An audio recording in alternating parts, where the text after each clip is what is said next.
My military career began suddenly, without warning, without preparation, and without the slightest desire on my part for such a radical change in my life. A few days after the New Year, in January 1941, I was informed by the Military Enlistment Office that I had been drafted into the Red Army and enrolled in its ranks with the rank of military engineer of the 3rd rank in the order, which I received on the letterhead of the People's Commissariat of Defense of the USSR. It was stated that I had to hand over my official files and on January 15th to report to the Military Enlistment Office to receive documents and leave for the place of destination. The management of the trust, where I worked, made an attempt to keep me at work and to cancel the order of the People's Commissariat of Defense. The director of the Trust Muzyka went to various institutions, made phone calls to Moscow, to the main Department of Power Industry, to the People's Commissariat of Defense, but without success.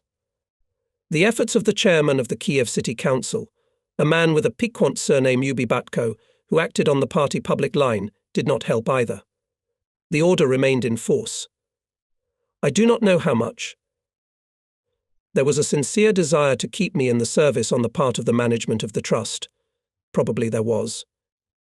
In the system of our trust, I was considered one of the best installation engineers, and when after several well-conducted works I was appointed chief engineer of the installation of a new power plant in Kiev, it was no accident.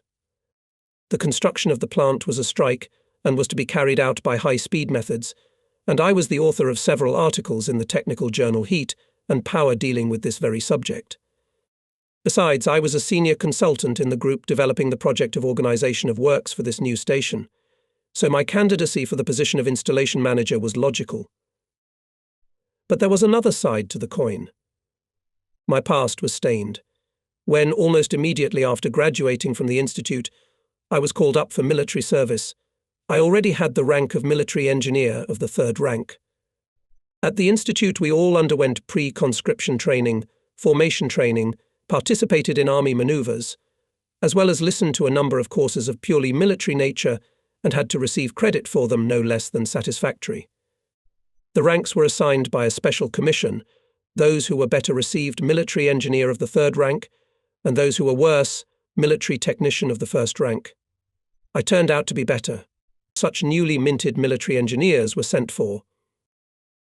A mandatory period of service not to the army units, but to the military industry enterprises subordinate to the People's Commissariat of Defense.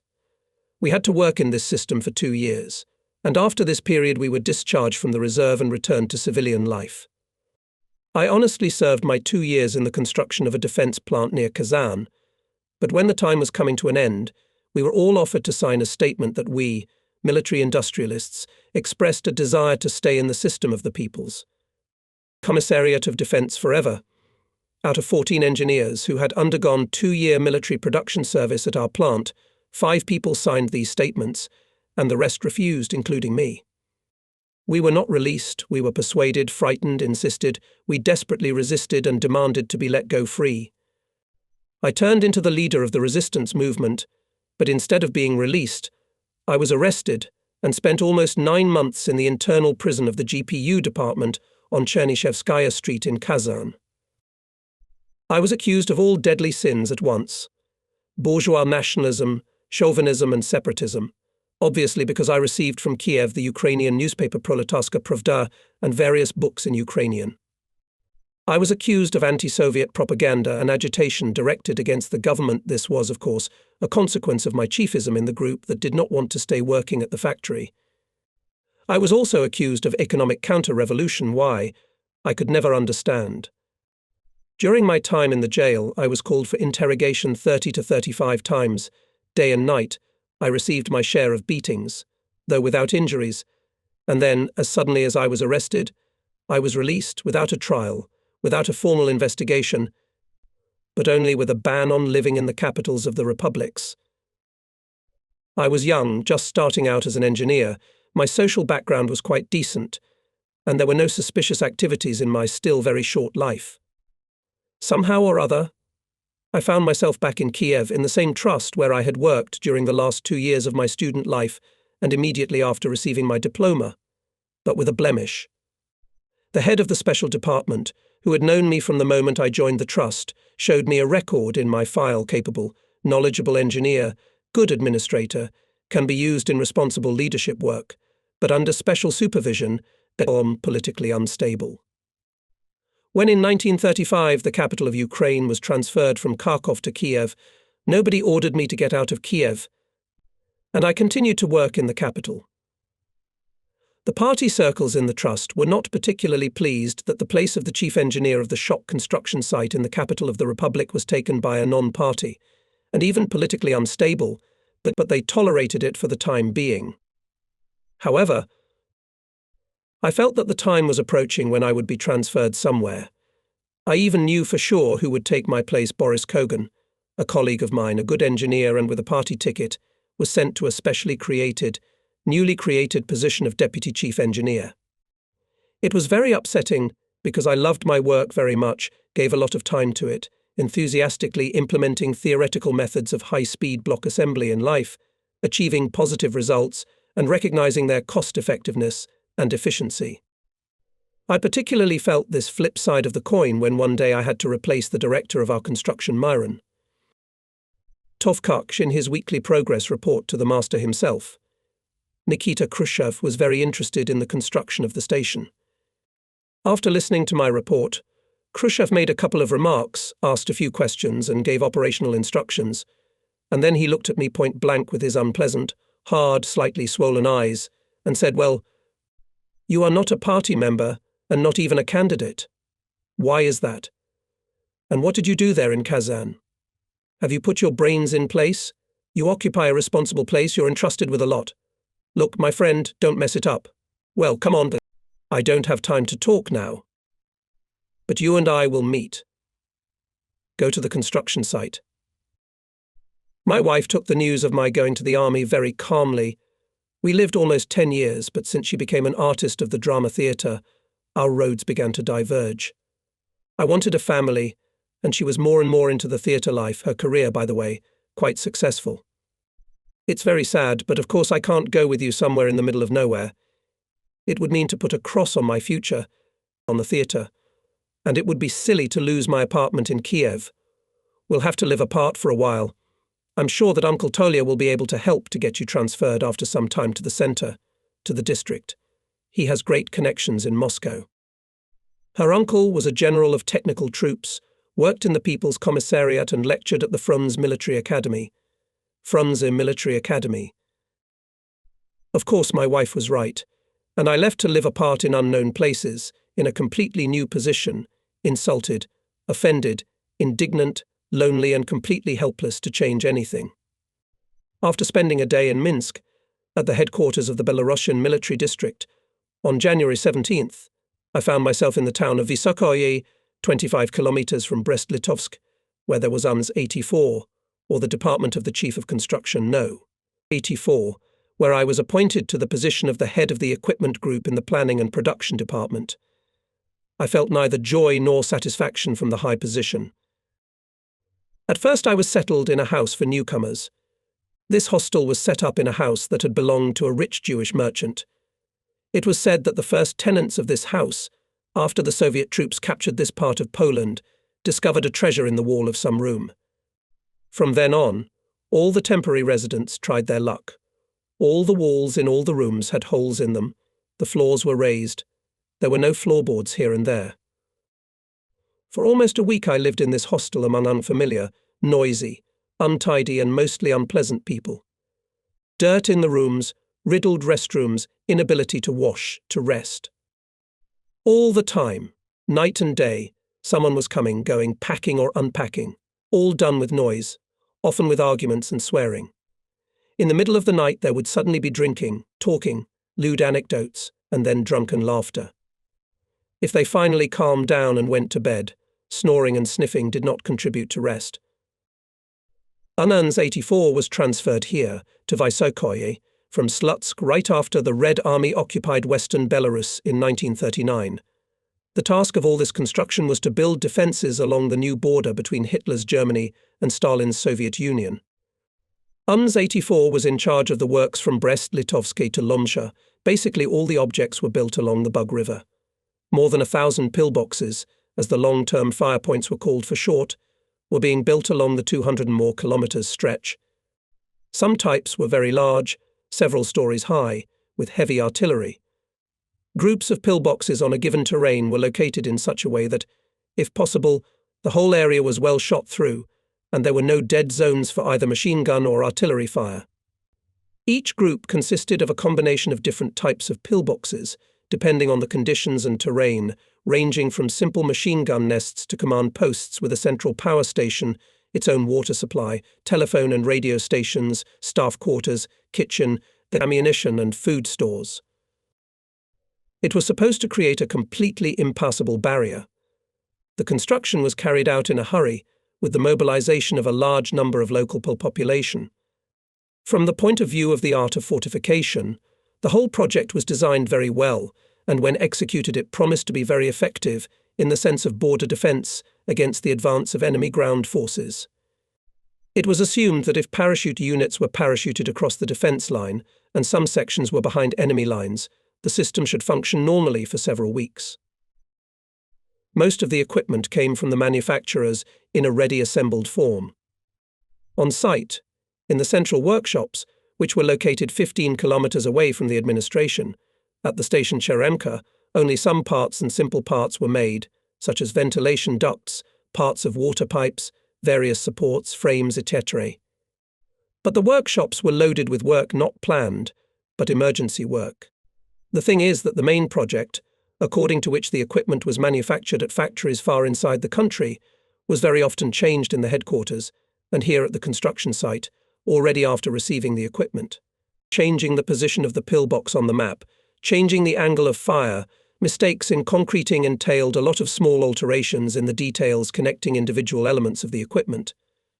There was a rush, a race, telephone conversations, hysteria of the superiors, Avril.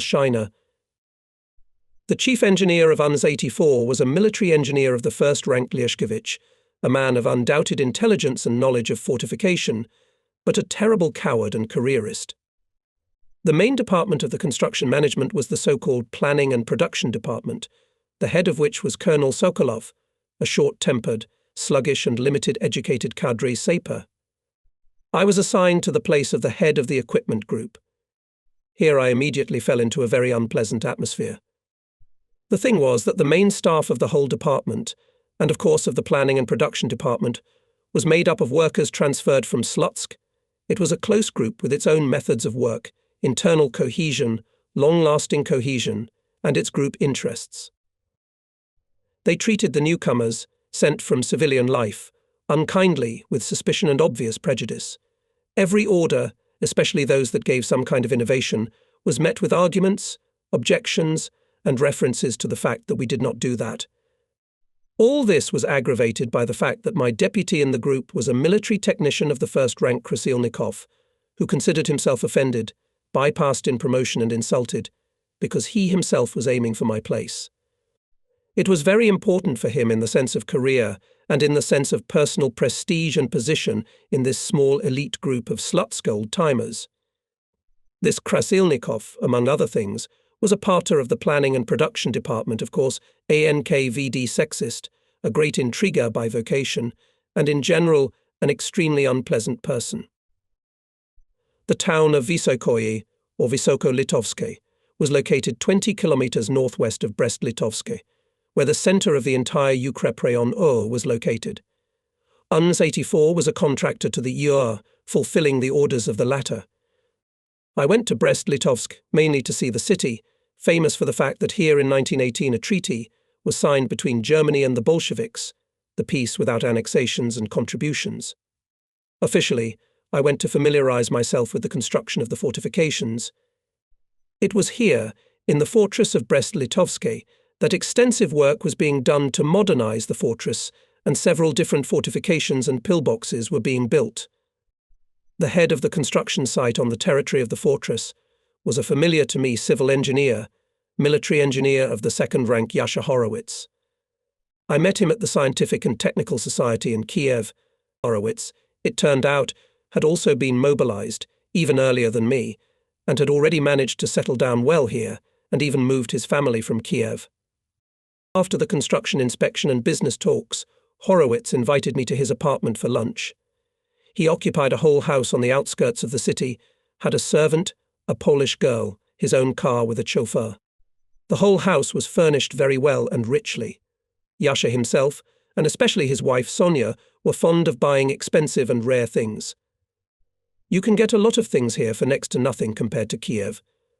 Look at this, I bought these 3 paintings by Maevsky for literally pennies, while in Kiev or Moscow they can easily be sold for 2,000, because they are museum pieces. Yasha showed me his acquisitions with enthusiasm. The dinner was wonderful. There was also a museum set on the table, and the servants served the table. Yasha Horowitz had a good life here.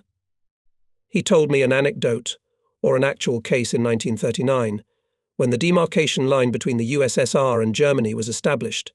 In this area it passed along the main course of the Western Bug River, but the main course was between the city of Brest-Litovsky and the fortress on the island, and thus the fortress would have fallen into the hands of the Germans.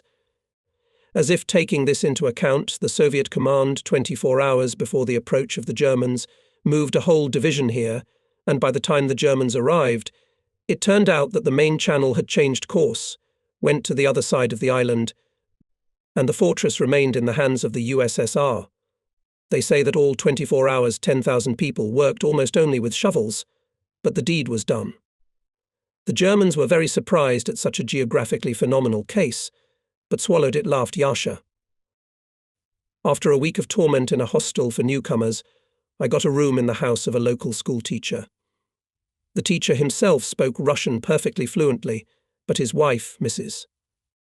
Mogolska, his daughter Rizia, a pretty 17-year-old girl, and his son Kazik, a nimble and very sociable little boy of about 14, spoke with difficulty, despite the fact that a year and a half had passed since these places had been ceded to the USSR.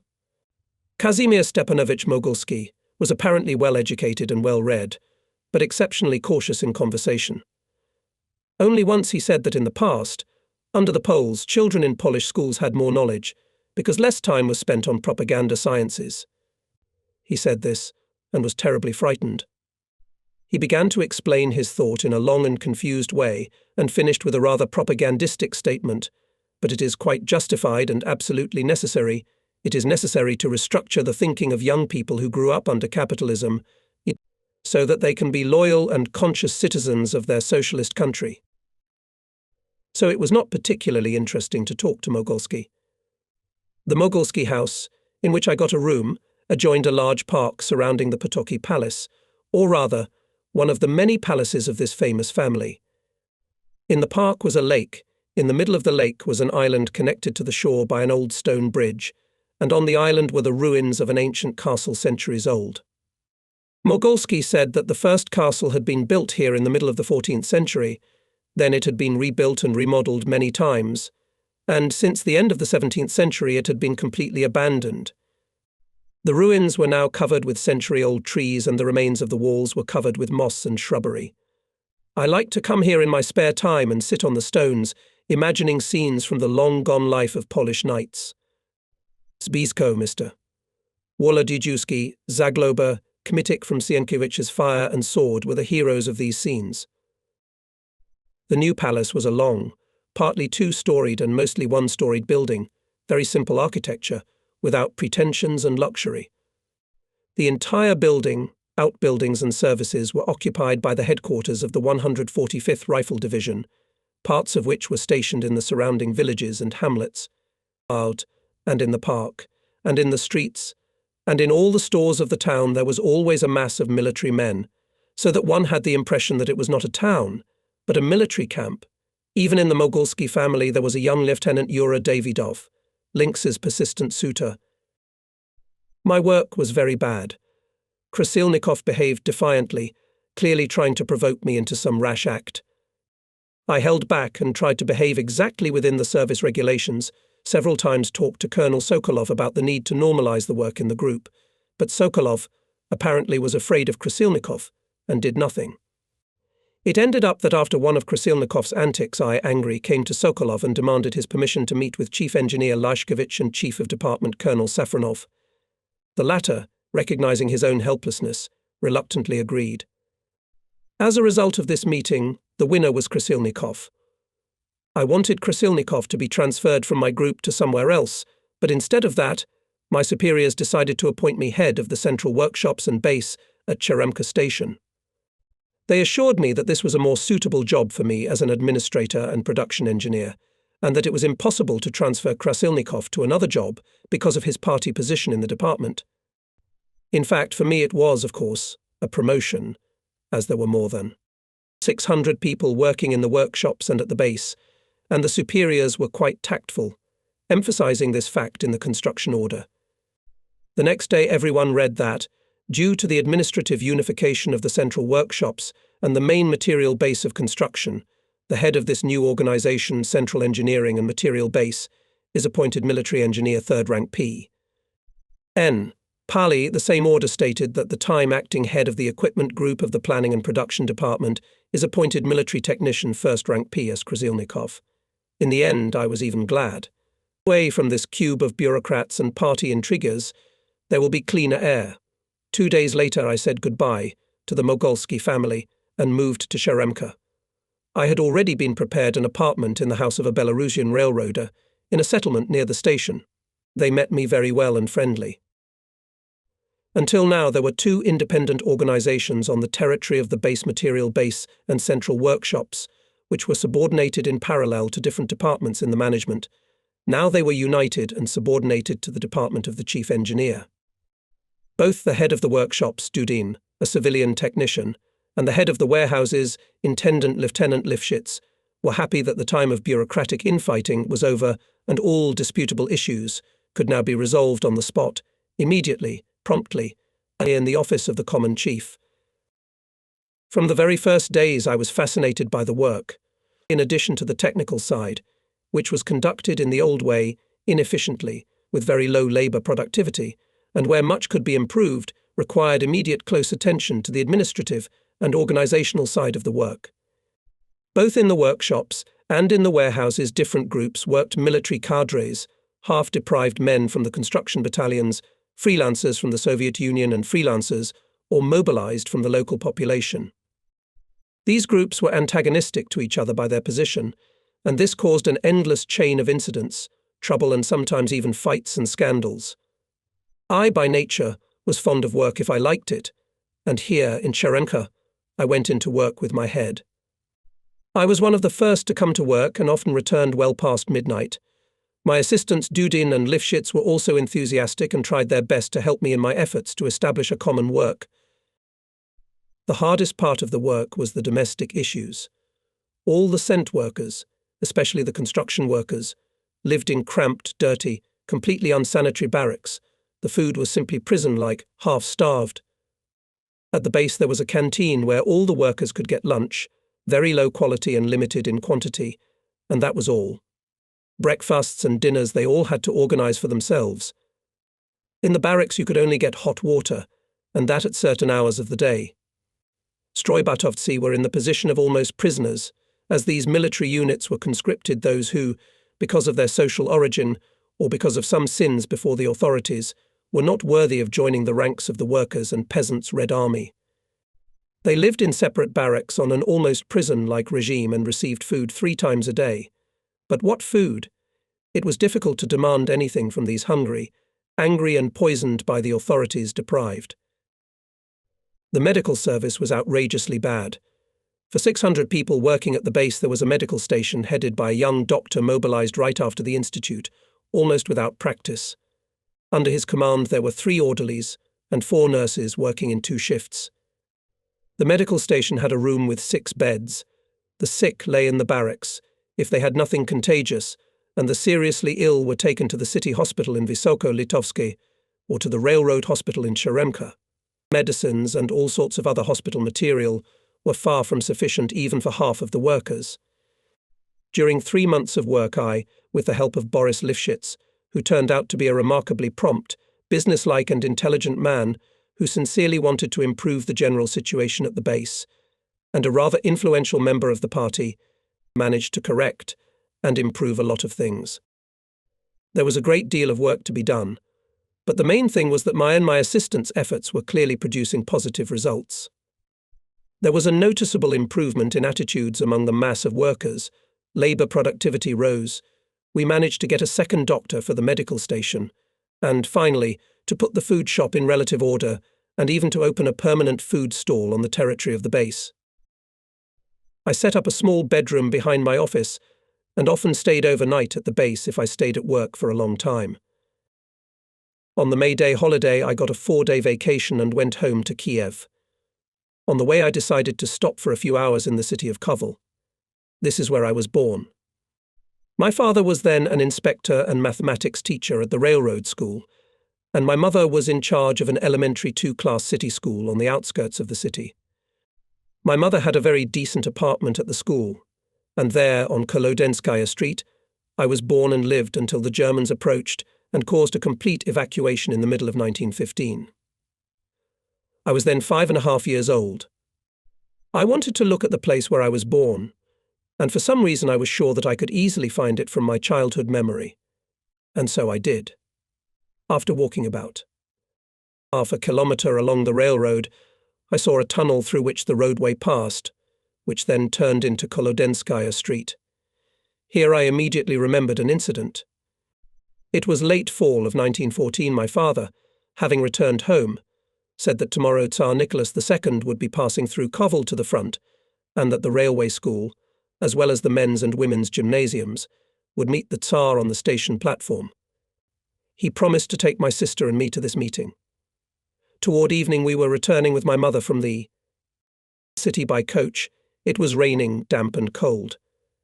In this tunnel my mother saw a small childish figure huddled against the wall. Stopping the coach, the mother recognized one of her pupils, Czezik Popolski, the smallest, most confused and quietest boy in the school.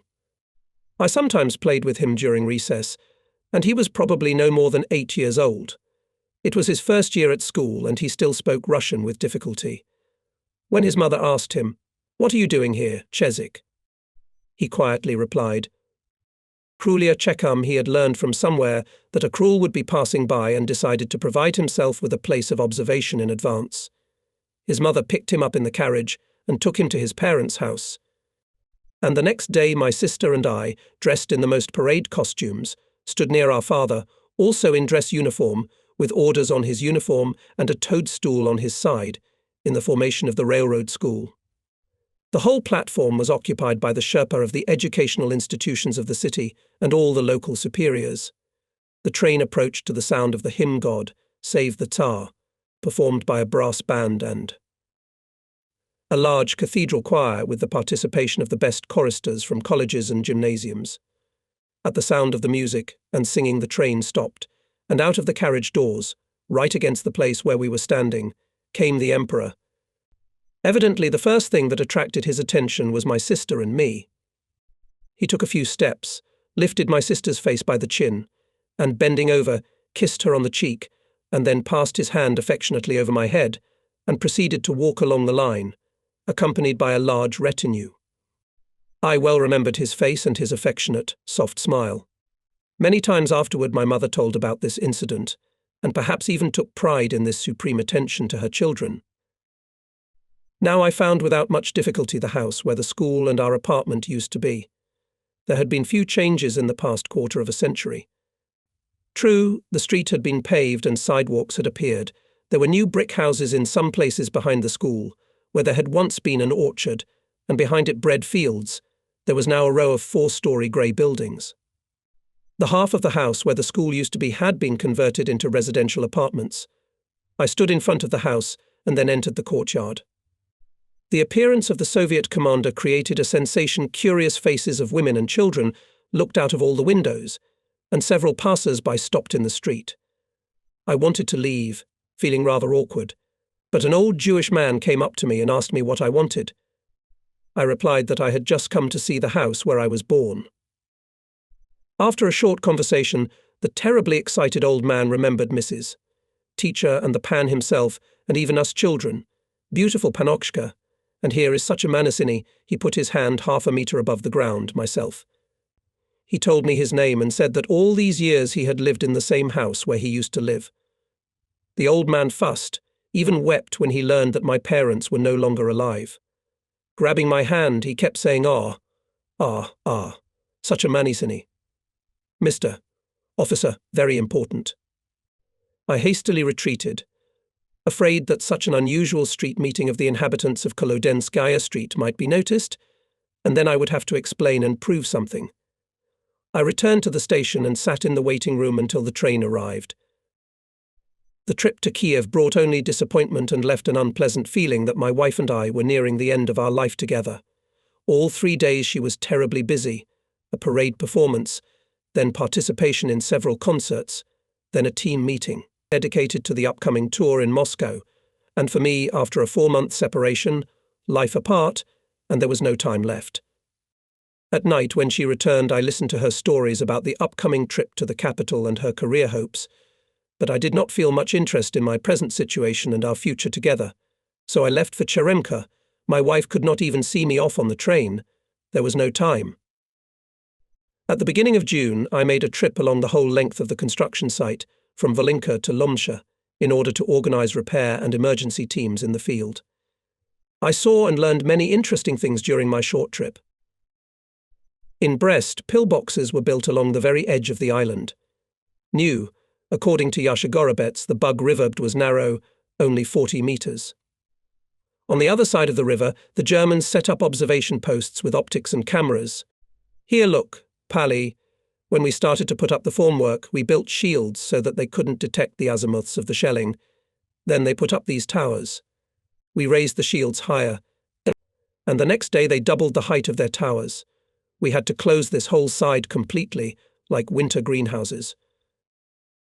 On the other side, there was a tall mast with a large red flag with a black swastika clearly drawn on a white circle. On the platform by the mast stood several German military men and looked at the construction site through binoculars. Take the binoculars, Pyotr Nikolaevich, look at them. Especially the officers here are fancy dressed. Sons of bitches. Yasha thrust a large artillery binocular into my hands. I looked at the Germans with interest. The binoculars gave a great approximation, and I could see the smallest details of their costumes, buttons, epaulettes, even the wrinkles on their faces and the colour of their eyes. It was as if these people from a completely different, unfamiliar world were standing side by side. That tall one there in the cap is a major. The epaulettes are twisted silver. Around his neck is a black Maltese cross. This is their highest order, like our star of the hero of the Soviet Union. An honoured fascist. I began to scrutinize the honoured fascist. Rough, clean-shaven face of a professional soldier, smartly sitting blue-grey uniform with silver edges, boots with high, as in the Poles' backs. He said something to his colleague, pointing with his hand then at the building, then along the river, and it was strange to see the movement of the lips and not hear the sound of speech. Like a silent movie, I thought.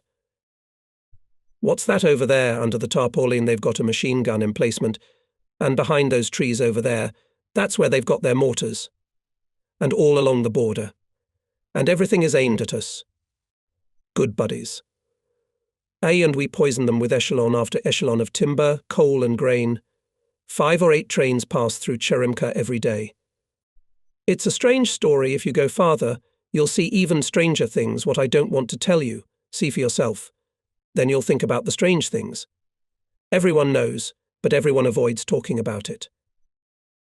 Indeed, there was something to be surprised about. When I arrived the next day in Semiotichi and came to the border, to the shore, I saw these strange things at once. On the German side, on the shore, neatly stacked were all the parts and details of a pontoon bridge. Even the pontoons themselves were mounted on rollers, and wooden tracks were laid all the way to the water, and here and further to Drohichin, and near Grodzinsk. The devil knows why this demonstration, said to me the head of the site. They are playing on our nerves. Rumours are going around very unsettling. From above they calm us down, and here these murky rumours are whispered, with hints and innuendos, creating nervousness and anxiety. And so it was throughout the construction. All along the line of the new border, there were rumours about the Germans preparing for something. And everyone was afraid to say what. Officially it was called spreading provocative rumours, and everyone preferred to speak softly, or just keep silent, hiding their anxiety and concern. In Lomsha, I met again with a man from Kiev.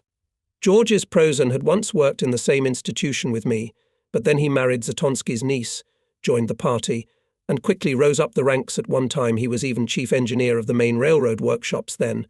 After Zatonsky's fall, he almost ended up in jail himself, but somehow survived, although of course he fell from his high place. However, he was not purged from the party. It is very difficult to understand what it is. I'll tell you in confidence that at a meeting of party activists, the speaker from the political department were asked questions about it, and he avoided answering in every possible way.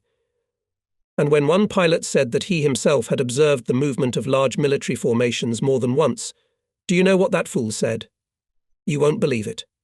He said that it is quite clear that the Germans are preparing a decisive strike on England, and that here is a build-up of reserves for this strike. Huh? How do you like it? A strike across the Channel and reserves under Warsaw. I, brother, told my Natasha that while she and her children are at home in Kiev, there is no reason for them to come here. Let's wait for 6 months, and then we'll see. Reserves. Oh well, what do you think yourself? How should all this be understood? You're a member of the party, after all. You should have more information, you know, Petya. I can tell you this. We've known each other since the time of the first medalist national team. Since 1926? I regret that I went to the party in my time. Circumstances, hopes, desire to get ahead, and of course pressure from Natasha's family. I paid dearly for it. And now I can't leave. It's impossible. And it is twice as difficult to work as an engineer partisan. You have to lie a lot both to those who are under you and those who are above you. How to understand all this? I think that the Germans will open a second front one day. That's how I understand it. And when that day comes, oh, how bad it will be for us here. There are no forces on the border that can take the first blow and hold on for even a very short time. How far is it from the border to your base? About 25 kilometers. So here's my advice to you when you hear the first shots. Get your rods and get to the rear. Here we won't even have this opportunity. In 15 minutes they will occupy all our plots. Goodbye, Pyotr Nikolaevich. Of course, our conversation was strictly confidential. It is possible that we will never meet again. The feeling of some doom and fear was in many people. The Germans, like a boa constrictor to a rabbit, hypnotized those working on the border with their gaze and the rings of their powerful bodies curled up on the other side of the narrow river. When I arrived home in Cheremka, I found 2 letters from my wife on my desk, one from Kiev and the other from Moscow. This second one was very affectionate and even bored. She wrote that she had already talked to her uncle Tolia, a general, and that he promised to find out what could be done, and in case of a possibility of my transfer to the Kiev district to press all the pedals. These letters revived the hope of returning to Kiev and of ordering our life with my wife, whom I love dearly. Lifshitz suggested organizing a big all-buzz-off picnic to bond the working collective. I liked the idea, and we began preparations. Belovishkaya Pushcha was chosen as the place for the picnic. It was only 26 kilometers from Cheremka to Gainovka station, and there the forest began. The time of the picnic was set for June 22nd. Under the conditions of Soviet life, any such endeavor had an endless number of complications, difficulties and special requirements, because political requirements were almost always contrary to common sense and, most importantly, to the normal human psyche. The blatant lies of official attitudes and dogmas, to which everyone had long been accustomed back home in the USSR, were all too obvious to the locals who were still inexperienced in the style of Soviet life. Of course, so to speak, the ideological part of the supposed picnic was handled by the secretary of the local party committee, Politruk Pogorov. He was not a bad fellow, calm and good-natured, but an orthodox party scribbler. He had nothing of his own, original, human, but only party orders, instructions, resolutions, and in carrying them out in life he showed incredible persistence and perseverance. Outside of these official functions, he was the most ordinary common man of a small provincial town in Middle Russia. We had to spend a lot of time and labor to persuade Pogorelov not to turn the whole picnic into a series of political lectures and propaganda meetings, but to keep the main goal fun and comradely rapprochement of different groups of workers at the base. The issues of transportation, food, entertainment program, and all other issues were finally successfully resolved, And on Saturday, the day before the picnic, I went to Visokoye to get the final approval of the whole program from the head of the construction department. There was some anxiety, nervousness in the department. The deputy chief approved the whole project of the picnic, not even interested in the details or the amount of expenses. He just wrote "I approve" over the top, and that was all. The chief himself and Lashkevich were summoned to Brest to the head of the fortified area, General Puzarev, for an urgent meeting. I learned that perhaps all the institutions of the construction department would be returned back to Slutsk, and that the summons of the chief of construction and the chief engineer to General Puzarev was connected with this issue. My old buddy Krasilnikov was promoted both in rank and position as sleeper in his buttonhole and approval as head of the equipment group in the planning and production department. Before leaving back to Cheremka, as usual, when I was in Vysoky, I wanted to visit the Mogolskys for an hour, with whom I had always maintained friendly relations, but one of my co-workers advised me not to do so. He told me the Mogolsky family died. Do you remember that Russia was being courted by such a handsome young lieutenant from the 145th Division, who called himself Yura Davidov? Well, he invited her to the evening of May Day, and then took her to the park and beat her up and raped her. We were just sitting at Mogolsky's and playing preference when the poor girl ran home. The next morning all three of us went with Mogolsky to the division headquarters and got an appointment with the divisional commissar. Nothing came of it.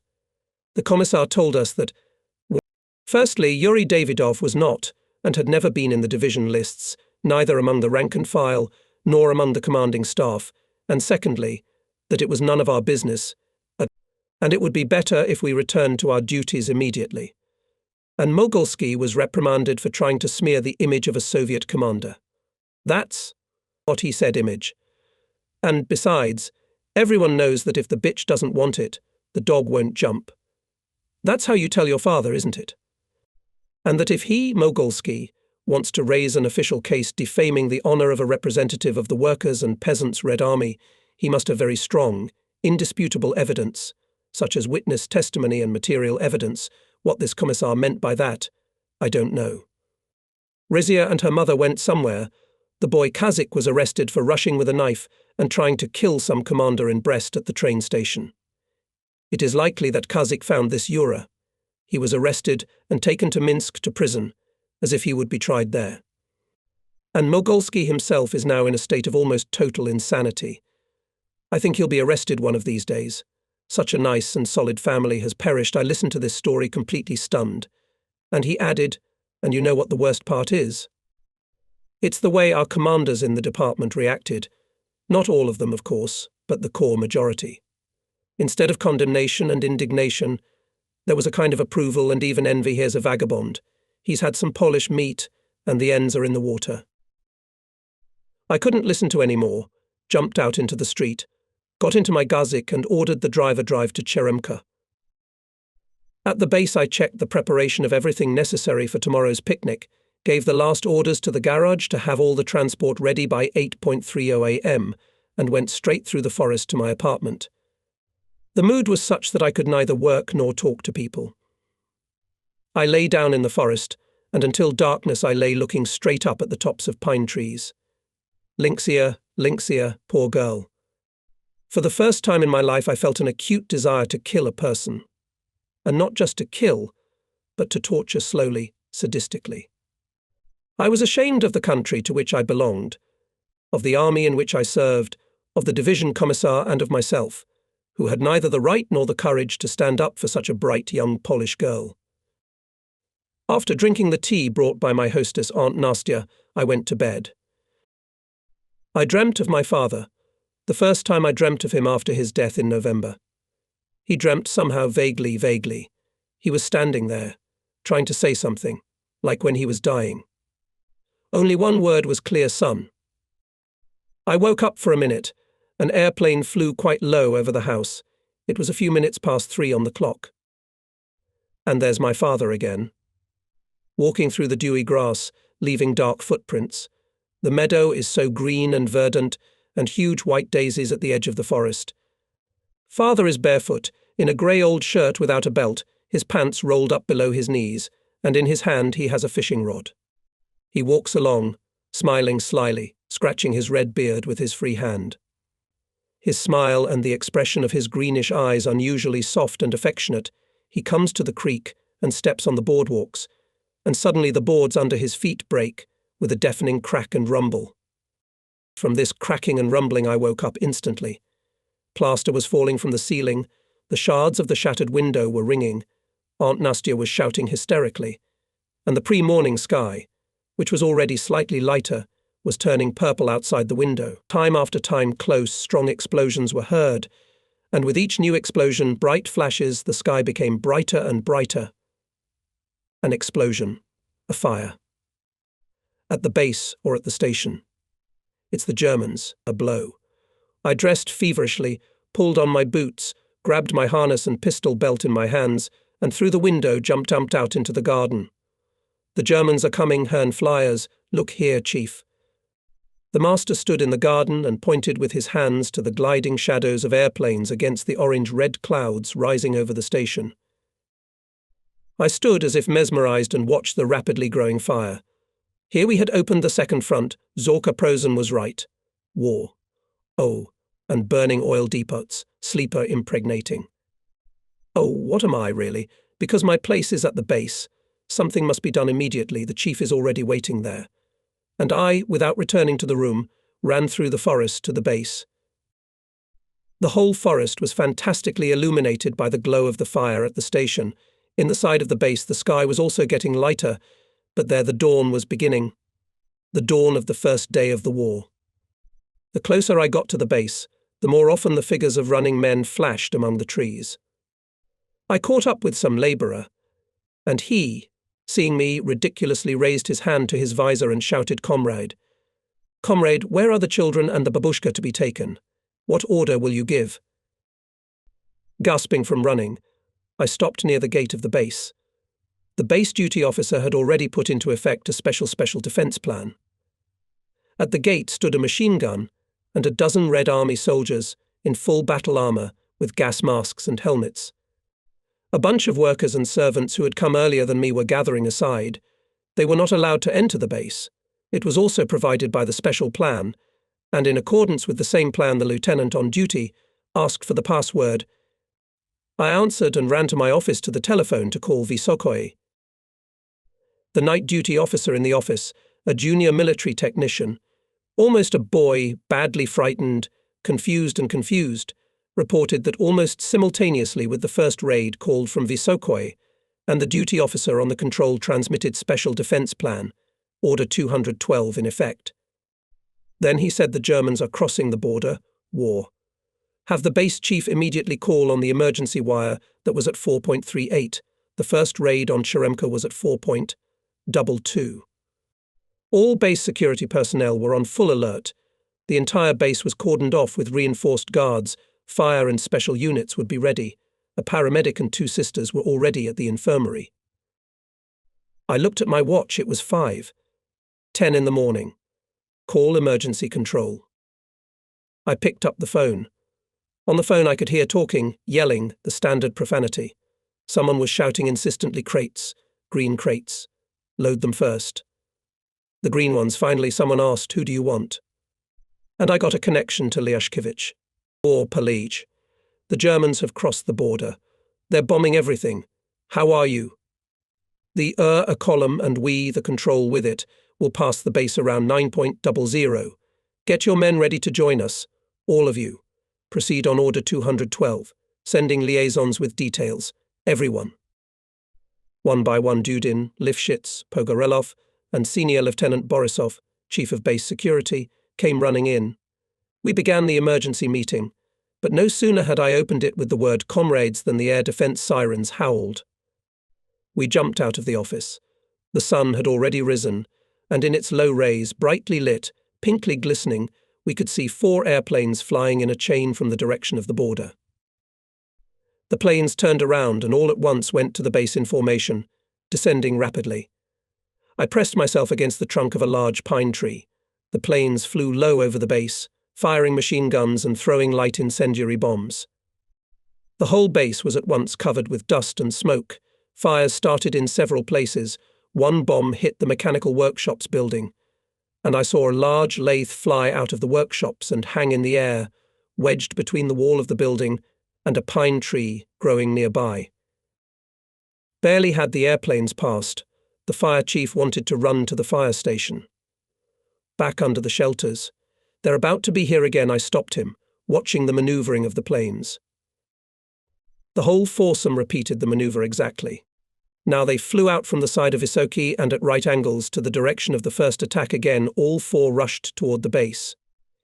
One bomb exploded near the office, and I went tumbling to the ground, but immediately jumped to my feet. Nervous trembling beat me like a fever, even my teeth knocked small and fractional, and I could not speak. The base was in complete chaos. Fires started in a dozen places at once. Most of the buildings were destroyed. A tanker with gasoline exploded. There were almost no human losses, as there were only guards and fire departments at the base. One Red Army soldier was killed and another wounded.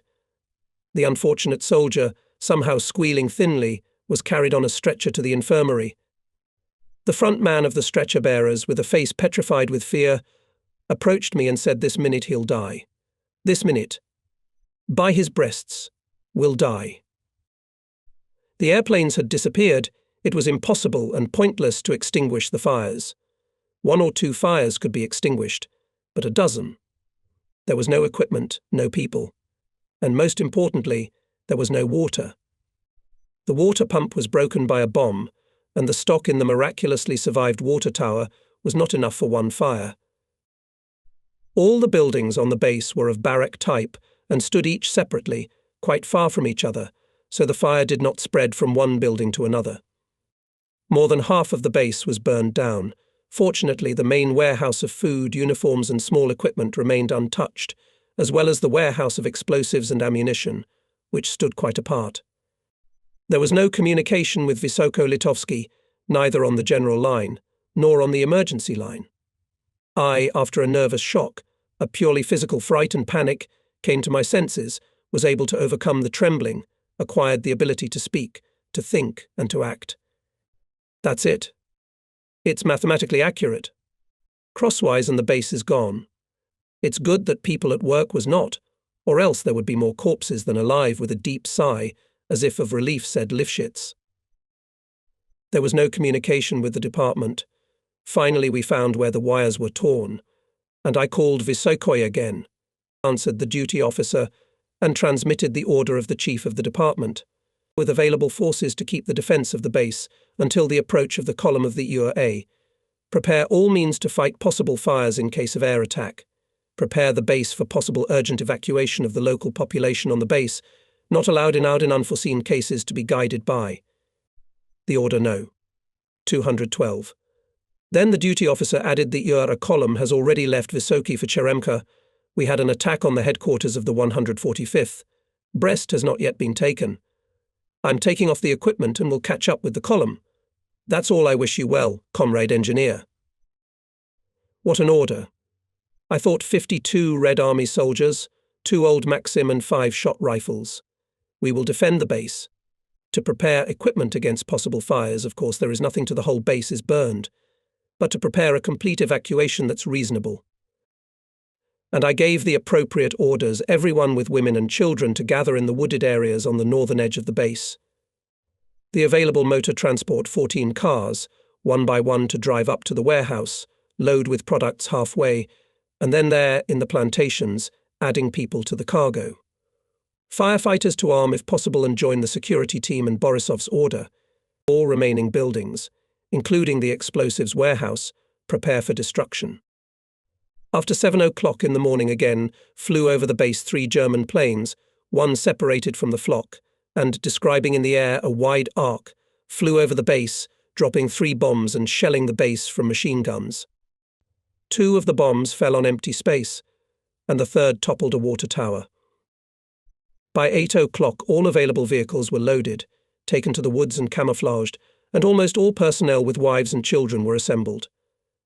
The whole base was cordoned off, and I also sent some patrols into the forest and along the roads towards the border. It was quiet and calm, a clear sunny morning, almost windless weather. Modest fires were burning the buildings of the base. It was clear that there was no danger of new raids. Occasionally German airplanes were seen flying by from afar. From the direction of Brest we could sometimes hear some explosions or gunshots. I sat at the gate of the base and kept looking at the forest road towards Vysokoye, not knowing what I would see: a column of UOR, German soldiers. A few Red Army soldiers under the command of Petty Officer Shuliak, guarding the gate, apparently also thought about these possibilities. On the road suddenly appeared a group of Red Army soldiers, and ahead of them almost ran Krasilnikov. I got up and went towards them. Krasilnikov stopped and shouted Military Engineer Pali to me, "Run." I stopped. Then Krasilnikov hysterically began to just yell to me, "Run. I order you, Engineer Pali." Run. His appearance was more than strange. His gymnospear was dislodged from under his belt, his cap was knocked to the side, his collar was unbuttoned. "What are you, Krasilnikov? Have you had a drink this morning for courage?" I asked softly. In reply, Krasilnikov shouted again, breaking into a falsetto, "No talking. Execute the order." Run, and suddenly drew a nagant from his holster. I was confused for a moment, remembering how recently at the commanders' meeting in the department Krasilnikov made a report on changes in the disciplinary regulations and especially savoured the paragraphs on the right of the commander during hostilities to demand unconditional and immediate obedience to orders, up to the use of physical force and weapons. This idiot really can put a bullet, I thought, and, turning to the gate, shouted Petty Officer to me. Seeing the soldiers running up to me, Krasilnikov obviously came to his senses. What was the matter with him? What caused such extravagant behaviour? I never understood. He put his nagin into his holster and said quite calmly, "I am the head of the vanguard of the column of the fortified area. My car has failed. I am taking yours. The column will be here in half an hour. Provide the car with a reserve of fuel. Execute the order, Comrade Pali." I looked at him. "The order will be executed, Comrade Vanguard Chief, but I will report your hysterical behaviour to my superiors.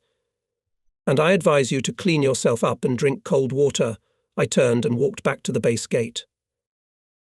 Krasilnikov was given a 1.5-ton gazik, and he left with his vanguard in the back of the truck. It was already 10:30 when the Ura column appeared on the road. The cars were going slowly, at long intervals. Many people were on foot. The column crawled past the base without stopping. I saw General Puzyrev in one of the cars. The chief engineer of the department, Leshkevich, stopped for a minute and told me, "All your people join the column. You and your guards stay at the base until you see the infantry barrages from the border begin to withdraw. Then blow up the base and catch up with us. We're going to Kleshik. I'll leave beacons for you. At your disposal I leave 2 platoons of Polbachnikov, Captain Pali." Engineering little left, he grinned, shaking my hand. One of the platoon commanders left to me told me that in the column almost no one from the very management of the fortification, only General Puzyrev and a dozen commanders. The rest did not have time for cars.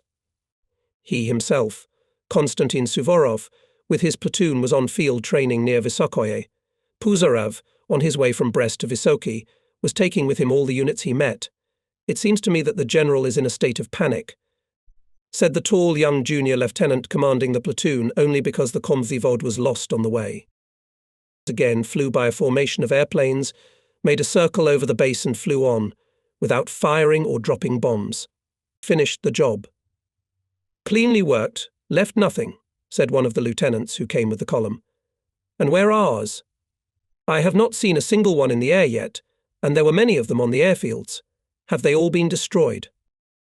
Out of the woods came running panting scouts. Their petty officer volleyed them out. "They're coming. The Germans are coming, Comrade Captain. We saw them with our own eyes." An armoured train passed over the bridge, white Polish eagles on the cars, and on top of them fascist black swastikas painted on. Infantry on both sides of the tracks. A lot of them on the road and straight through the woods. The infantry barrier is retreating. They'll be here now. And as if in confirmation of his words, in the forest, on the other side of the road, at once in many places appeared the figures of fast-moving Red Army soldiers. I gave the order to gather all my troops at the gate of the base. An elderly senior lieutenant, the commander of the flank, came up and answered my question about the Germans. What is there to talk long, Captain? We and you should run away too. They are following us. They will be here in half an hour. It is difficult to estimate how many of them are coming. A lot. They're slowly combing the forest in chains, afraid of surprises. I didn't fire a single shot. It's very funny. An army on one side, and on the other, and he waved his hand at his men. 50 small Uzbeks with frightened faces were hiding in the bushes by the roadside, looking hopefully and fearfully at their commander and into the forest. Well, to hell with them. Let them go. We're getting away, where there will be at least a semblance of defence. Bye, comrade captain. I recommend you to hurry up, too, if you don't want to speak German. And, waving his hand to his soldiers, walked quickly along the fence into the forest. Borisov, light the fireworks. Fall back. 2 chains in bunches 10 paces apart. We'll go straight through the woods, it'll save time. Follow me, I ordered. At the base rattled explosions, several small ones, and then, covering everything with a rumble, the main one went off. It was a warehouse of ammunition and explosives, a remnant that could not be taken out with the column. Whew, they'll hear that one in Brest too. The Germans will be frightened and will run home. Victory is ours jokes were heard among the soldiers. It was already completely dark when we went through the forest to the place Clichy, where we were waiting for the beacons, and in total darkness we joined the Ura column. Having reported everything that happened to Lyashkevich, I ate and cosily settled down for the night on one of the Bazov cars, on Lifshit's instructions. All my things, hastily stuffed into suitcases, were there, too, thanks to the efforts of Lifshitz. I was awakened when it was still quite dark. The sky was lightening a little in the east. General Puzyrev is summoning the entire command staff. The order is to get everyone up. We'll soon perform, said some soldier who had found me. Major General Puzyrev was a small stature, very fat little man with a round woman's face. He had been appointed to command the fortified area relatively recently. It was said that he was not a bad chief and administrator, but was terribly proud of his rank and demanded from everyone a special reverence for his position. He sat on some crate, sleepy and frowning, and smoked cigarette after cigarette. When all the commanders had gathered, probably up to 150 men, he, without getting up from his seat, said, "Comrades, commanders, up to the present moment I have no orders from the command, no communication. We are still on our own, and our task is to break away from the Germans and get in contact with higher commanders of the front or district as soon as possible. Comrade Lyashkevich, a military engineer of the first rank, has a plan, which I have basically approved. Tell me, Lyashkevich, your plan to the commanders." Lyashkevich very briefly and businesslike said that although he had no actual data on the advance of the German forces, logic spoke for the fact that there was a fairly safe road for the retreat of the Ura column. We are now at the southwest corner of the Pinsk marshes. The whole triangle of Brest-Baronovichi-Mosia is solid swamps. The Germans will not go here. Along these bogs, more than 100 kilometers in the northeastern direction stretches Belaveshskaya Pusha. The Germans will not risk letting their troops into this forest either, and there are no roads there, and they will be very vulnerable there. I think that the Germans in these areas will move to the northeast in the direction of Vilna-Vitebsk, which is to our left, and to the east in the direction of Kiev, which is to our right, on the other side of the Pinsk marshes. On the basis of this, I proposed and Comrade General approved the following plan in an hour. At 5:00, the column will move out in 3 detachments. The first detachment, 2 platoons of Polbat and 15 automobiles. Colonel Safronov commands the detachment. The second detachment, all families, women, children, civilian and non-combatants with 25 cars. The second detachment is commanded by Major Yuzenik. The third detachment, 2 Polbat, security part of the base, 6 vehicles, and all horse-drawn wagons, Commander Captain Krasilnikov. Between detachments keep a distance of half a kilometer. In front of the column, on the sides of it, and in the rear guard barriers and reconnaissance. The column commander is General Puzyrev, who appointed me his operational deputy. Squad commanders, please come to me, the rest in their places. I repeat, we leave at 5:00, direction by Aloyeza, Tikovolia, Volkovisk. Lyashkevich's plan was, of course, very good. I went back to my squad. I found myself in a detachment commanded by my buddy Krasilnikov. It was extremely unpleasant, but no sooner had he hauled his things than I was called back to Lyashkevich. Pali, you and Senior Lieutenant Borisov, on my recommendation appointed personal adjutants of the General, will be all the time with him for communication and transmission of operational orders. Immediately report to the General. Duskily looking at me and Borisov, the General ordered you will be near me all the time. Do not go anywhere without my order. Sit down, one near the chauffeur, the other here to me, and do not talk, and smoke less. The column set out at the appointed time, and in half an hour was fully drawn into the forest under the protection of the age-old trees of the forest. The General was in a sort of half-asleep state. He was sitting in his car next to Borisov and quite often swallowed some pills, obviously, contributing to the fact that he occasionally stopped the car and went out for a small need, and did it absolutely unashamedly, in full view of everyone. At first Lyashkevich reported to the General about everything that was going on and asked his permission for this or that order, but the General did not react to anything, and it ended up that Lyashkevich completely took over the command, without consulting or bothering the General. I and Borisov turned out to be Lyashkevich's direct assistants. By 12 o'clock we had covered only 18 kilometers. We made the first break. General Puzyrev, having learned about the slow progress of the column, was very dissatisfied and ordered to reorganize the entire column. The cars were unloaded so that everyone could sit on them. Everything unnecessary was dumped and destroyed. Only fuel, food and sanitary supplies were left behind. Everyone was placed in the cars. Horses and carts were left with the forester. The main thing is to reach our own, to join the army. This is our task. Lyashkevich, move forward as soon as possible, and the General again climbed into his seat in the MCA. When after a rest, the lightened column again went on narrow roads. Lyashkevich whispered to me 52 people escaped. More from the construction battalion, but there are also real deserters. During the night, probably even more will leave.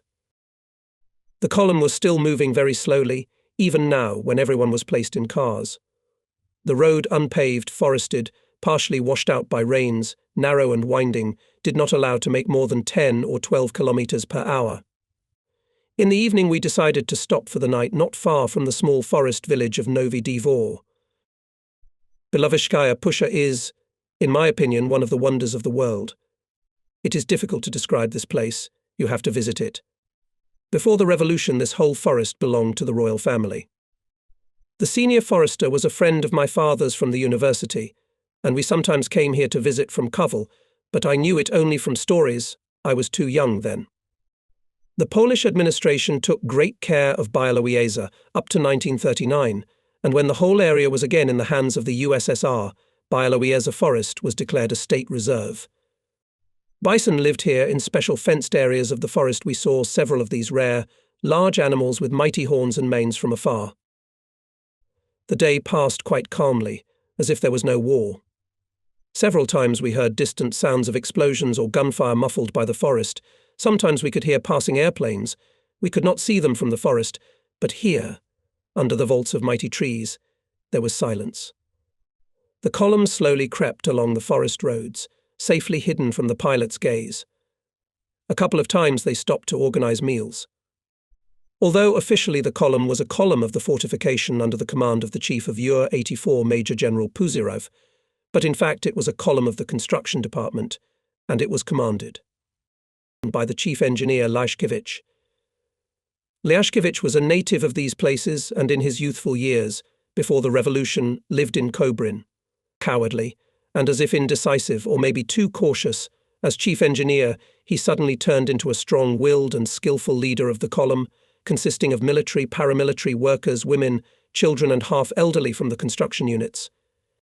In 24 hours he managed to create discipline and order, and to gain authority and general confidence. His orders were precise and concise, and I gladly carried them out. Lyashkevich was certainly good in his new position. Everyone was very tired and only dreamed of rest and sleep. In the forest we discovered a quite unique thing under every big spruce tree. There was like a big round room. The lower branches of the spruce, 1/4 meter thick or more, went down and were hidden under a thick layer of fallen needles, and their ends came out again from under this cover, and almost vertically curved upward, forming a wall around. Some such rooms were as much as 30 meters in diameter. The floor was dry and elastic soft. Before going to bed, Lashkevich gathered all the commanders who had any official duties in the column to discuss the situation and outline the next day's actions. The reconnaissance, which had been sent almost to the northern edge of the forest, returned without having established contact with the command. The reconnaissance commander reported that he had encountered 2 small military groups trying to get to Gomel, but the commanders of both groups refused to join the Ura column, saying that it was easier for them to hope for success by staying in small units.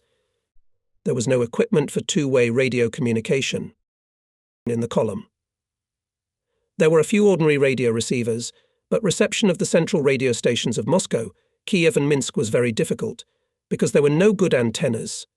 We hastily made an antenna and raised it on one of the huge spruce trees. Reception improved considerably, but did not bring anything real. Propaganda hysteria, calls for calm, organization and vigilance were mixed with threats to the advancing insolent, arrogant fascists, with promises to destroy them and celebrate victory in Berlin in a month, and to the alarmists, provocateurs and saboteurs inside the country with promises of swift retribution, according to the laws of wartime. Even General Puzyrev himself, after listening to the program for a dozen minutes, waved his hand and said for the time being we must act ourselves there. It seems they have not yet organized themselves. As a result of the meeting, it was decided to go to Volkovisk in the morning, sending several reconnaissance detachments, and then, after receiving information from them, to choose the direction of further advancement of the column. Having surrounded the whole camp with a chain of guards, we went to our rooms under the spruce trees. In the morning I had a confrontation with Krasilnikov. He reported to Lashkevich that 29 men had escaped from his detachment during the night, and the worst thing was that all of them were Polbatovs. Krasilnikov insisted on sending men to search for them, to catch them and bring them back, and then to try them as deserters. I doubted the expediency of such an undertaking. It turned out that yesterday, too, several men had escaped from the same detachment. In my detachment I have created a fighting group of Komsomol and party members, reliable people. They will find these deserters, and we will punish them roughly, Krasilnikov insisted. Maybe the creation of a special combat group is the reason why you, Captain Krasilnikov, have had people fleeing into the forest for 2 days in a row now, I remarked. Let's go to report to the general. Puzyrev listened to Krasilnikov, picking a toothpick in his teeth, rudely attacked him. And where did you look? Did you oversleep? Your men are your responsibility.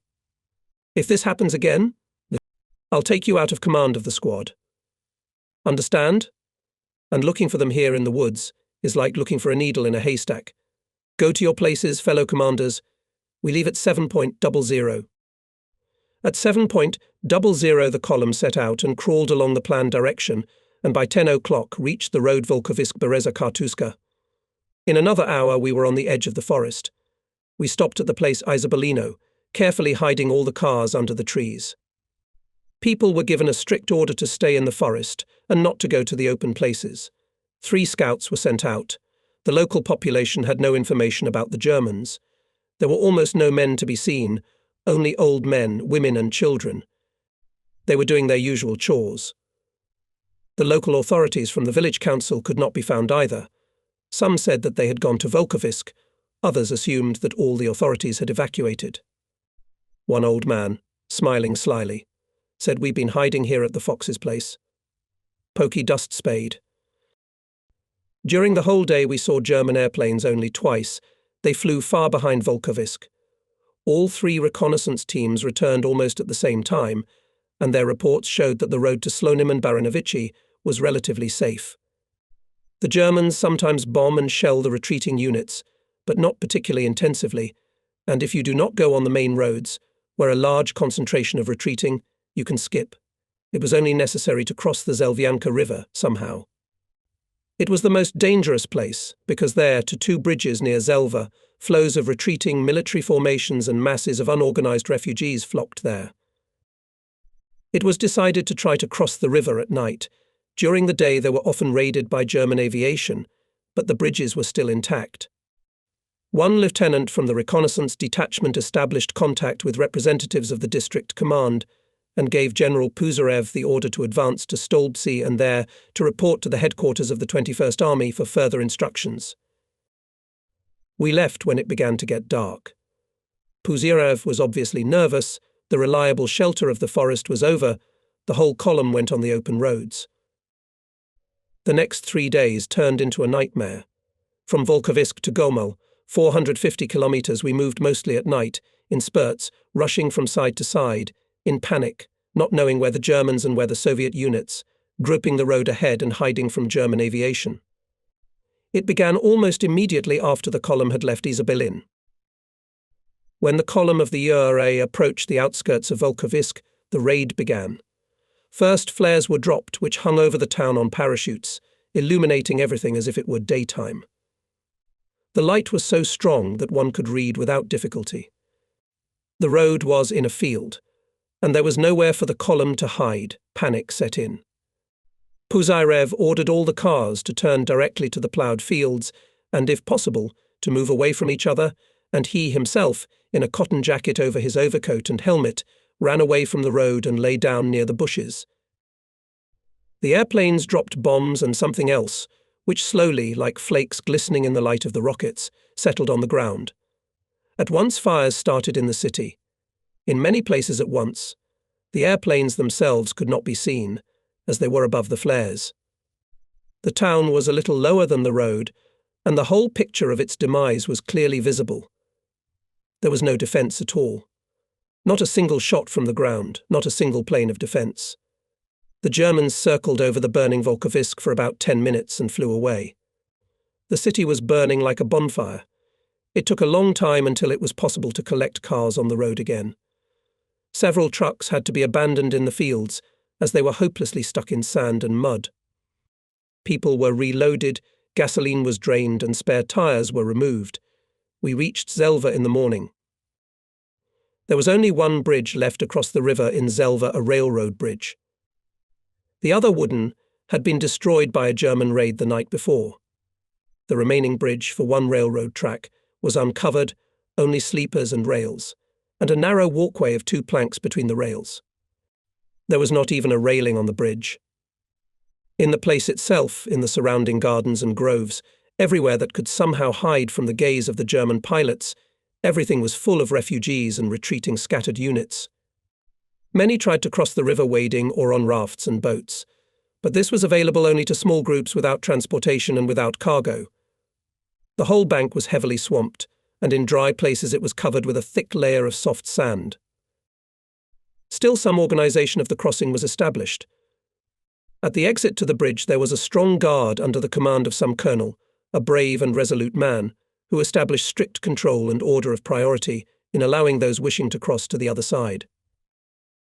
Lyashkevich, Colonel Safronov, and I agreed with the commander of the bridge guard about the queue. The colonel, a young, tall, and remarkably handsome man, said the Germans do not intend to destroy the bridge. They are keeping it for themselves, that is clear. If they wanted to destroy the bridge, they could have done it in the first raid. They have a different tactic. Every 15 to 20 minutes, at least according to yesterday's experience, a couple of Messerschmitts come and fire machine guns. There, under the bridge, and further on the other side, there are a lot of crippled cars and beaten people. It is possible to cross this bridge. Even Yazes and Gazes pass over the sleepers. But it is necessary to get into the rhythm of their raids. Not many people are willing to go during the day. If you want to take risks, I can let your convoy through starting at 10 in the morning. Then again, staying until the next night is also a risk. The Germans might come this way. I don't know how fast and in what direction they're advancing. Decide for yourself and tell me no later than 7. A00 if it's going to be like yesterday. How many cars can get through in these 15 minutes without risk, Lyashkevich asked. I let 3 out at a time. If the cars are in order and the chauffeurs are on the Yatra, you can let 3 triples through. But see for yourself that the cars don't become and the chauffeurs are first class. This is your responsibility. We returned to Puzarev, gathered all the command staff and chauffeurs, and after discussion it was decided to cross in the afternoon. Women, children, and a few very old men were sent upstream in 2 cars, there being a narrow place and a small ferry. This group, with a platoon of Red Army soldiers, was to cross there, and the empty cars were to go back to the bridge. They checked all the cars, selected the best drivers, and lined up the whole column in the shade under the trees, not far from the bridge. Everything was ready for the crossing at the first signal. It was quite dawn. The last cars allowed on the bridge disappeared into the woods on the opposite side. Everything froze in anticipation of the first raid, but it was quiet and still. Chickens swarmed in the dust on the streets, piglets wandered lazily, sparrows flew by in flocks. Women were tending to their households, and children were playing, darting between the cars. It was even strange to look at hundreds of people, tensely waiting for the appearance of German pilots in the air. There's no time to waste. The hell they know. Maybe they won't even be here today. The commander of the crossing was nervous. Hey you, first 3, will you risk it? We'll try. Maybe we'll get through. Give the signal. Comrade Colonel and the chauffeurs of the first 3 in line got into the cabs and started the engines. The colonel went out to the platform, specially made to facilitate the exit of cars on the roadbed. He stood for a couple of minutes listening and looking up at the sky. Come on. Go full throttle. And he waved a green railroad flag. 2 1.5-ton Gazis and 1 3-ton Zs swiftly raced across the bridge, bouncing along the sleepers of the deck. The colonel waited until they were on the other side of the bridge and began to move away along the embankment across the meadows, toward the forest. Next 3. Gas up. Come on, don't hesitate. The second 3 also passed safely, followed by another one. When the fourth 3 cars already started their engines and began to go to the platform, the colonel suddenly waved a red flag back. Air.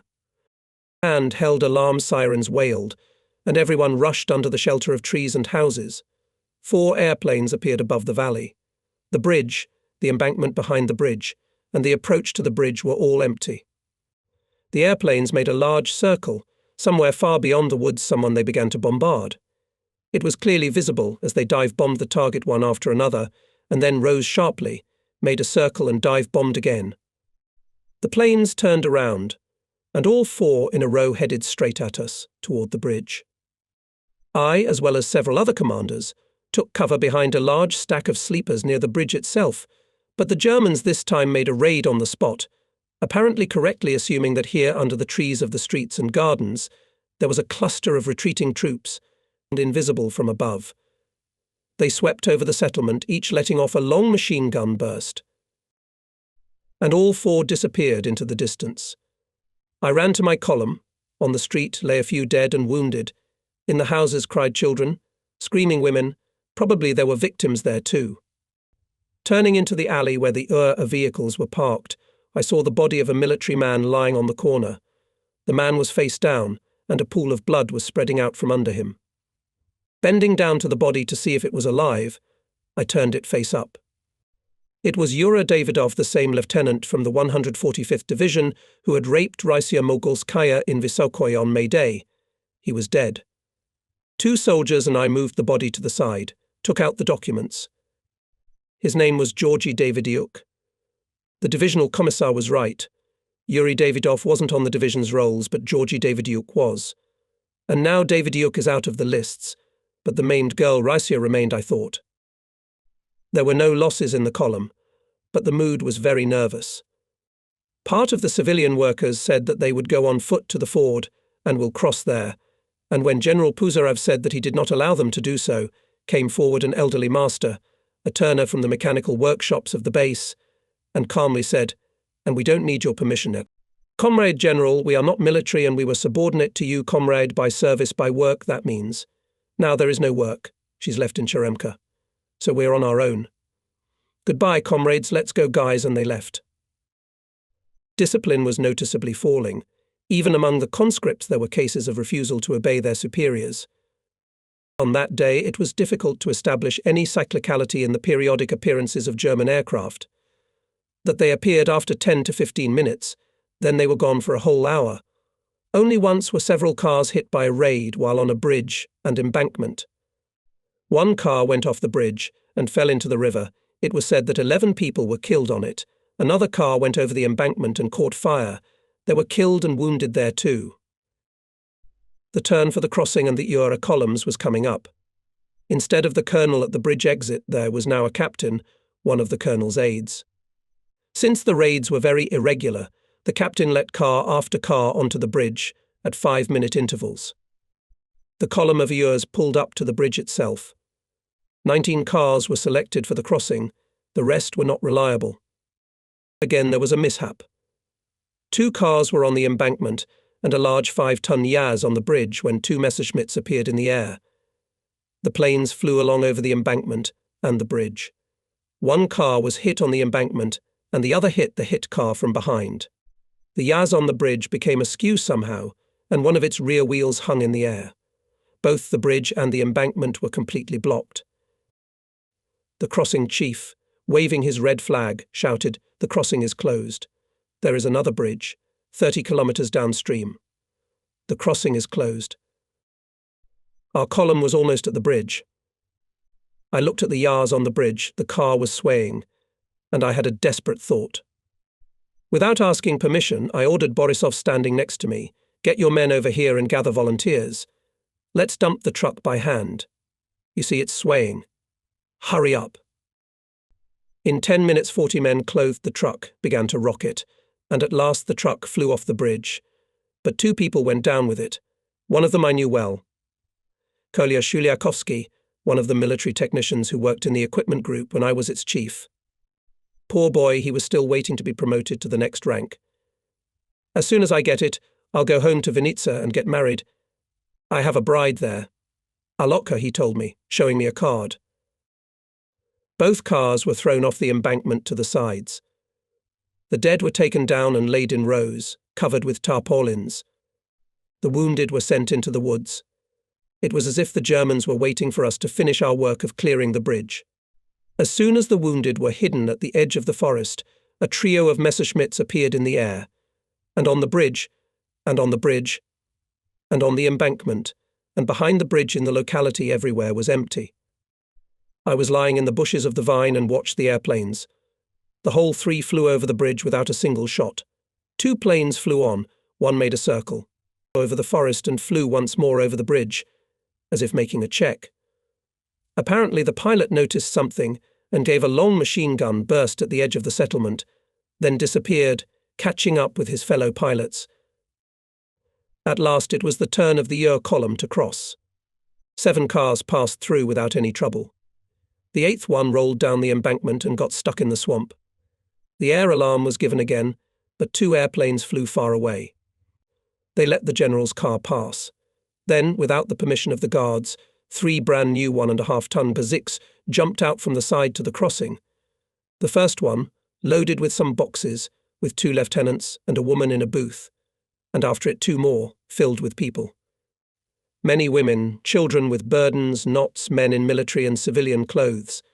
They sped safely across the bridge, but on the embankment they were overtaken by another raid. The first car fell off the embankment, tumbling over the side several times and losing all its load, and then started again on all 4 wheels at the bottom. The lieutenants jumped out of the cabin, examined the car, and drove straight across the meadow towards the woods. "What a marvel! I've never seen such a thing before in my life," said someone standing nearby. "And look how they drove. What a thing!" The other 2 cars came right under the machine guns. Both fell off the embankment, and from them people ran in all directions, carrying the wounded. From afar it was visible that there were many dead. The remaining vehicles of the Ur, a column began to pass one by one. Lashkevich and Borisov left in one of the last cars, and I was ordered to get into the last one. When this last car was given the signal to force the bridge, the driver flew by at full speed, forgetting to pick up me, Lieutenant Shmatko, the chief of the garage from the base in Cheremka, and 2 Red Army men from Borisov's detachment who were with me. After waiting for some time, we rushed to run across the bridge to the other side, followed by several more men, homeless as we called loners who did not belong to any particular unit or organization. After running across the bridge, we ran off the embankment. There was a good path below, straight across the meadow towards the woods. Here we came upon one of the cars that had made it across the crossing without a line. Around the overturned car, among all sorts of things, knots and baskets, lay 3 dead men. At the edge of the path lay a woman with her bare legs sticking out unpleasantly from under her skirt, and I bent down to cover her. And behind her body, half covered by a fallen knot, was a child, still alive. A boy, probably about 4 years old. His whole lower body was a solid gash, one leg was completely splintered, and a broken bone was sticking out. Everything was bloody. His eyelids on his half-closed eyes fluttered a little, and the fingers on both of his arms spread apart, clenched and unclenched. "The kid is coming to, and you can't touch him. He's bleeding out," said an elderly senior sergeant, a homeless man who had joined our group. "He'll die now. Or maybe he'll suffer for another hour or more. Look how white he is." He looked at the sky, then at us, and took out a nagant from his holster. "Go ahead, boys. It's not nice to look at such a thing. Go on. You can't do anything anyway. And it, the little child, may be suffering still." We all rushed forward along the path. I saw how the sergeant, without removing his cap from his head, crossed himself. When I turned my head after the shot, I saw him walking straight across the meadow away from us. He did not want to meet us again. We caught up with our column gathering in the woods after crossing the bridge. We were already not far from Slonim. Many people were lost, or maybe they decided to act on their own, like those workers who left Zelva. Finally, contact with the command was established. Puzyrev received orders, instructions, directions, and a whole big packet of mail sent to the fortification before the war. In the bundle of circulars, relations, and other official bureaucracy of pre-war everyday life, there was an order to produce junior military technician Nikolai Shuliakovsky in the rank of military technician. There was also a new order that now, instead of the rank of military engineer of the 3rd rank, the rank of engineer captain was established, and, accordingly, a military engineer of the 2nd rank was an engineer major, and a military engineer of the 1st rank was an engineer colonel. All Stroviks, Polbatovci and Strojbatovci were ordered to go under the command of one of the senior commanders to Baranovici at the disposal of the command of the 137th Division. All other military and civilian employees of the UA and the construction department under the command of General Puzyrev were ordered to move through Novogrudok to Minsk. Families, women and civilians after the age of 55 were to be loaded on a train here in Slonim to be sent to the rear. Puzyrev began to carry out the order immediately. All the construction workers under Colonel Safronov's command left at once in the direction of Baranovici. Families and old people were taken to the station and put in the care of the commandant. The rest of the engineering staff, with a platoon of guards, loaded onto 15 vehicles and set out in the direction of Novogrudok. Puzyrev showed great energy and perseverance. He fully assumed command. "You, engineer colonel, now rest in the car, and in the morning replace me," he said Lyashkovich. But neither I nor Borisov received rest. Both of us were ordered to go together with the general, but not in the car, but standing on the footrests on both sides of the cabin and holding on to the body. We left Slonim when it began to get dark. All the cars were going without lights, at low speed. In front was a 1.5-ton truck with a part of the guard platoon, then the general's car, and then the rest of the column. In the middle of the night we approached Novogrudok. There we learned that not far to the north large German forces had been spotted. Some army captain reported to Puzyrev, "Comrade General, I have accurate reports. Large forces are moving in the direction of Minsk. The Germans have a lot of tanks. They are moving in a narrow wedge, not forming a front. There aren't many of our units here. Let's retreat to Stolpsy." Puzyrev woke Lyashkovich. It was decided to turn immediately to the east to Stolpsy and, taking advantage of the darkness, to go to the main road to increase the speed of the column. It was a big mistake. Here, on the main road Novogrudok-Stolpsy, it was not a retreat, but a flight. The night was quite bright, and in the ghostly semi-darkness, in 3 or 4 rows along the road, from side of the road to side of the road, there were scattered military units, cars, wagons, crowds of pedestrians, with their belongings on their shoulders or in handcarts. There was a lot of local Jewish population, as there were rumours that the Germans were exterminating the Jews. Shouting, yelling, cursing. Cars were bumping into each other. Wagons were hitched. Overturned cars were lying on both sides of the road. Carts with broken wheels. Some people were sitting and lying down. Children were crying. Women were sobbing. And over all this chaos in the air hung the famous Russian mat. All this mass moved terribly slowly, with endless stops, jams, disorganized and in complete panic. It was said that at dawn we should expect raids, and then we will all perish here. At one of the jams, General Puzyrev got out of his car and began to command.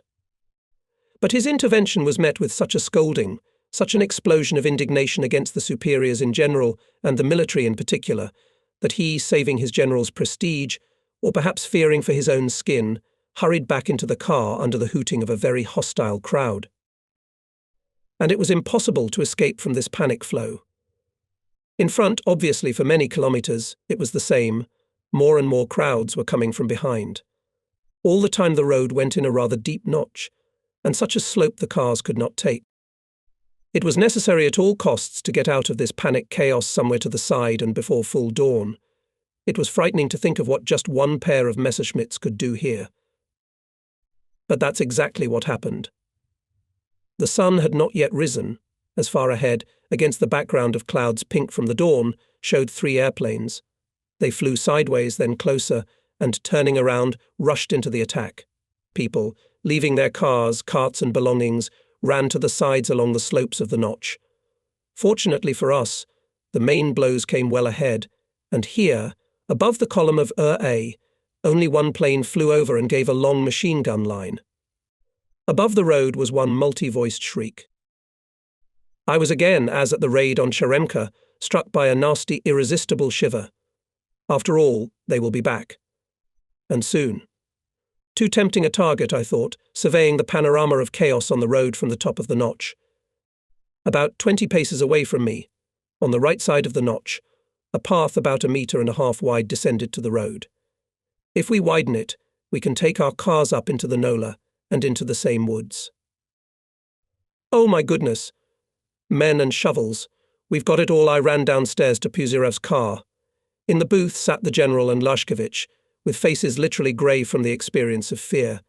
Comrade General, there is a way out of this mousetrap.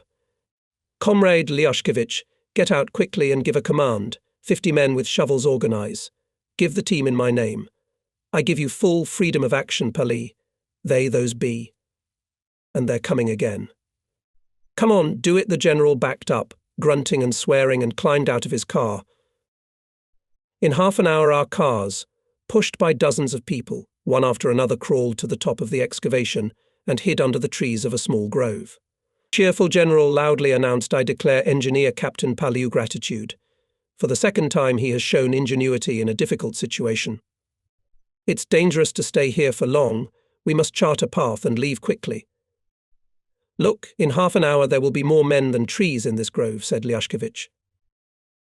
Indeed, there were 2 more attacks on the road, one somewhere far ahead and the other quite close, behind from where we made an exit for our vehicles. The road was completely blocked with wrecked cars, carts and the corpses of horses and men. People, having abandoned everything, were scattering in all directions, and for many people our grove was a welcome shelter. Lyashkevich looked at the map for a long time, finally gave the command to move. Let's go on field roads to the southeast, with large gaps between cars, leaving communication and beacons at turns and forks. By evening we reached the village of Kopil, not far from Slutsk. Everyone was completely exhausted, especially the drivers. They needed a rest. Staggering from exhaustion, I found my overcoat, and saying to Lyashkevich, I will sleep in this shed. I entered some building and, wrapping myself up, as it was cool and drizzling, fell on the floor by the wall and instantly fell asleep. I awoke at dawn. I slept well, but I didn't feel like getting up. Maybe I'll nap a little longer, I thought, and turned around. My cheek touched something soft. It turned out I'd slept all night on a big pile of fresh dung. My clothes, overcoat, underwear, even my socks, everything was soaked with the sharp smell of manure. I washed myself, washed my belongings and underwear, but my overcoat had to be thrown away. Puzyrev ordered to move to Slutsk and Gomel. Again the column went along field roads, rarely meeting small groups of refugees or military formations. Communication with the command was again lost. We moved very slowly, both because of the condition of the roads, a little washed out by the night rain, and because of the frequent stops. As soon as a German airplane appeared anywhere, all the vehicles stopped, moving off to the side of the road. Each car was covered with a whole pile of fresh branches and must have looked like a big bush from above. Apparently it did, because not once did the airplanes attack the column. Before Slutsk, the column came to the railroad line. Between two gentle hills there was a small station, a water pump, and a village all drowned in gardens. On the top of one hill was a cemetery, all overgrown with thick trees. We decided to stop here till evening, and then overnight to get to Gomel. I sat on the edge of the cemetery, under the trees, and looked at the station. The distance was no more than 1.5 kilometers. Empty tracks, a couple of freight cars on the spare line. On the platform on a bench sat 2 people. The village was also as if extinct, rarely a human figure appeared. I wanted to write a letter to my wife to send from Gomel, but several commanders came up. They were all struck by the fact that during the whole 5 days of our escape we had never once seen our Soviet aviation in the air. One of them said, "Where are they, our proud falcons? No front, no organization, no troops, no superiors, and not a single airplane." And another added, "This means that we won't give a single inch of our land to the enemy, and will beat him on his territory." Suddenly a steam locomotive horn sounded, and a long train of freight cars with several class cars at the end began to crawl out from behind the hill. The steam locomotive came to a water pump and began to draw water, and people, almost all women and children, spilled out of all the cars. This was, of course, the train with the evacuated families. There was growing excitement among us. It was so unnaturally foolish and imprudent to send a train out in broad daylight, and even with such passengers. The train presented a tempting target for German aviation. General Puzyrev came, looked at it, and sent 2 commanders in his armoured MK with an order to the commandant of the train to immediately remove the train from the station and to stop for the day in the forest, seen further towards Slutsk. But no sooner had the car reached the station than the observers gave the alarm air. Air.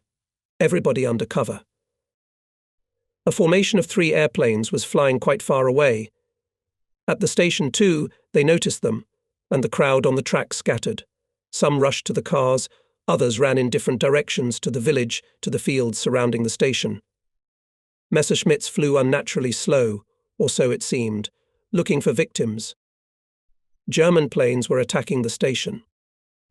The first reaction of most in our well-camouflaged column was to divert the German pilots' attention away from the train of women and children toward us.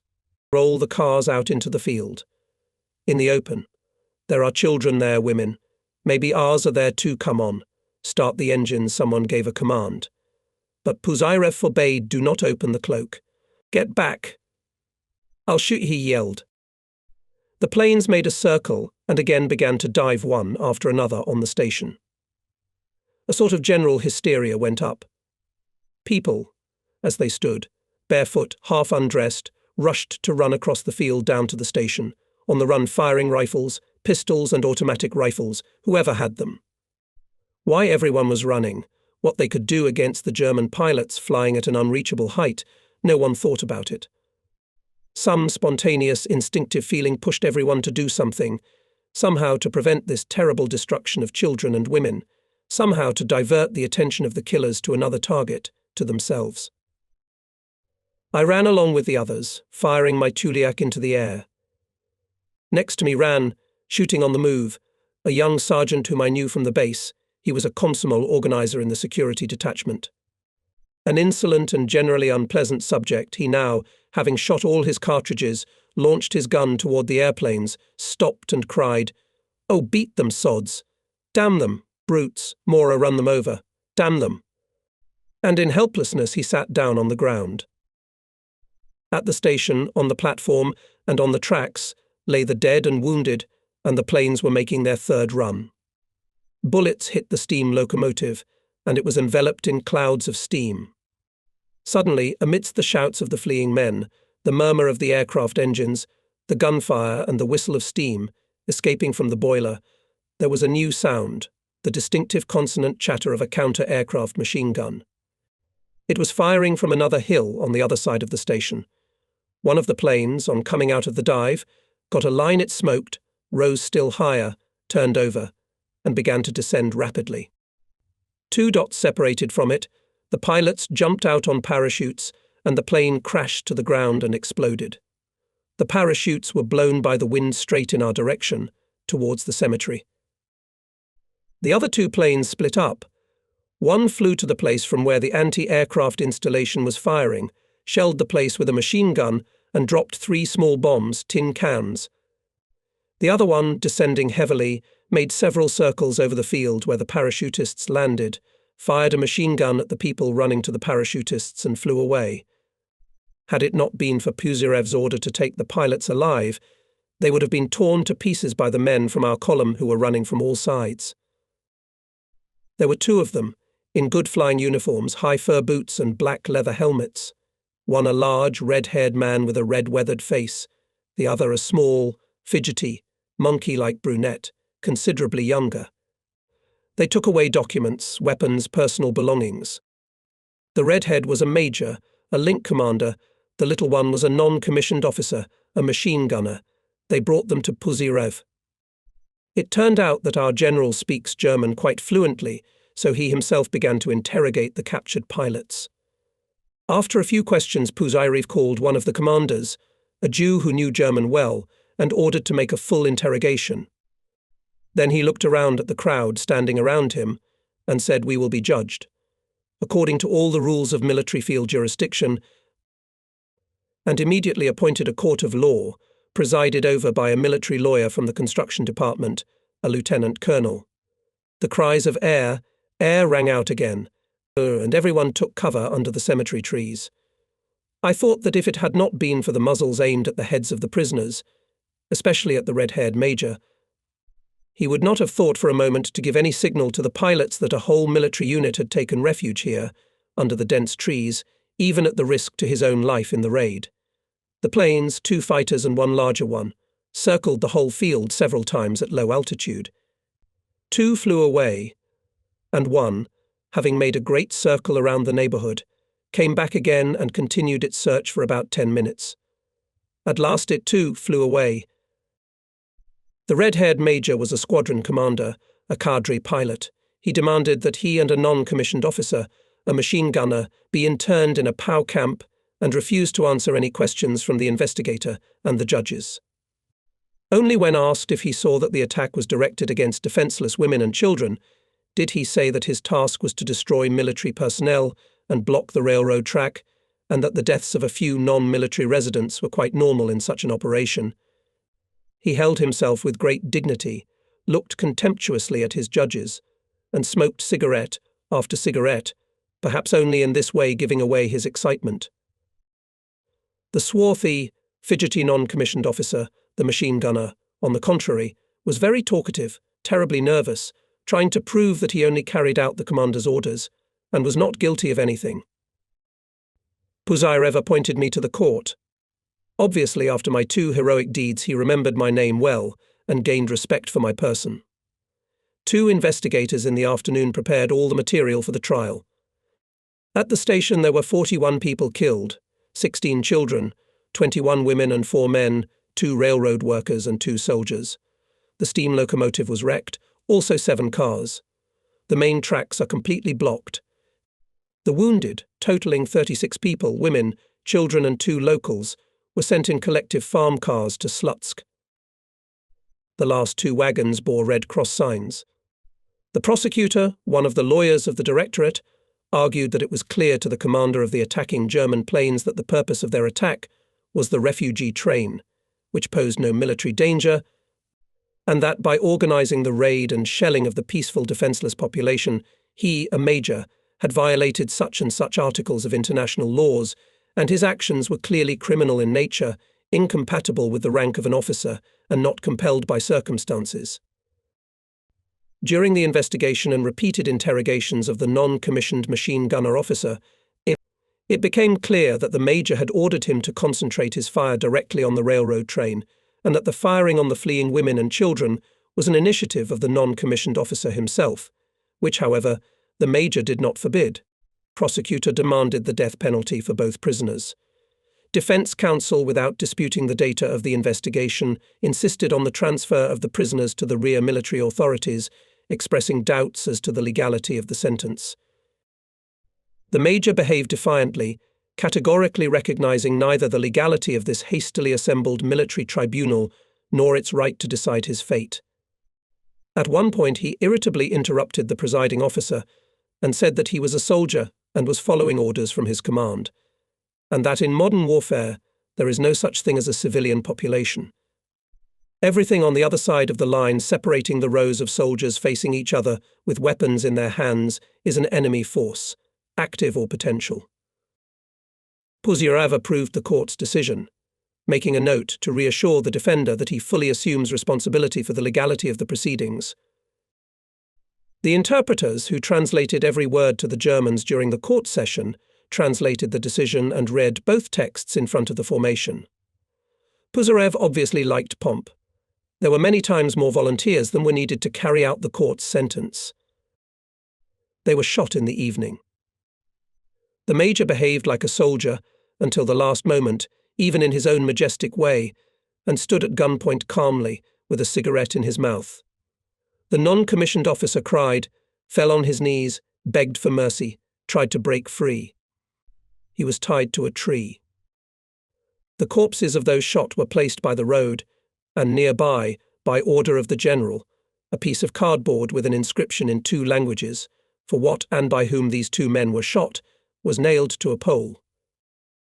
I asked Lashkevich if we had the right, in his opinion, to do that to the German pilots. He answered, I think not. But who cares about that, and our general knew that anyway it was impossible to bring them alive somewhere legally, they would have been killed without a trial.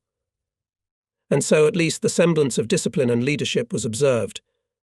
Already at dusk our column moved bypassing Slutsk to Gomel. On the road, near the column, 2 shot Germans were lying almost naked. Fur boots, flight overalls, woolen socks and other things attracted someone's greedy eyes and hands. Before we left, they sent a small detachment to bury all those killed at Pokryshevo station, 41 people and 1 common grave. June 27, 1941.